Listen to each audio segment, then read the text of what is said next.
Reperi i njohur Mozek është përfshirë në një situatë që ka marrë shumë vëmendje publike dhe mediatike ditëve të fundit, pas ndalimit të tij në aeroportin e Prishtinës. Mozek u ndal nga dogana e Kosovës pasi kishte me vete 2 orë luksoze, një Richard Mille dhe një Rolex, me vlerë që dyshoi se arrinte mbi 1.3 milion. Orët nuk ishin të deklaruara dhe u kapën në kanalin e Gjelbërt, ku s'ka kontroll të zakonshme doganore. Prandaj u konfiskuan për verifikim. Pas kontrollit dhe analizave të bëra nga kompania zvicerjane që përfaqëson markën Richard Mille nga burimet ATV-s, u mësua dhe u konfirmua zyrtarisht se ura muzikët nuk është origjinale.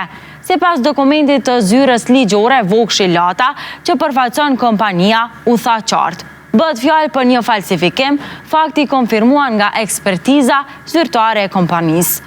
Ndërsa vllai i tij Getinjo zgjodhi të ironizoj duke shkruar: mos bëni zhurmë, vetëm gjeneratori bën zhurmë, por ishte Noizi ai që ndezi më shumë debatin, i cili thumboi me shprehjen Made in China, dikur meg dhe bashkëpunëtor, sot tollet me të.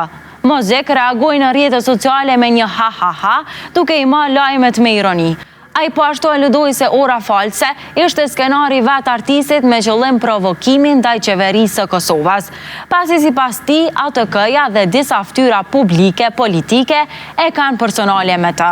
Po ashtu, Mozek u ka bërë thirrje atyre që ishin në detyrë atë natë që ndaluan në aeroport të mos kenë frikë të përmendin figurat politike që u kanë bërë presion të ndalojnë Gramoz Alion për kontroll, duke implikuar edhe më shumë persona në këtë mes.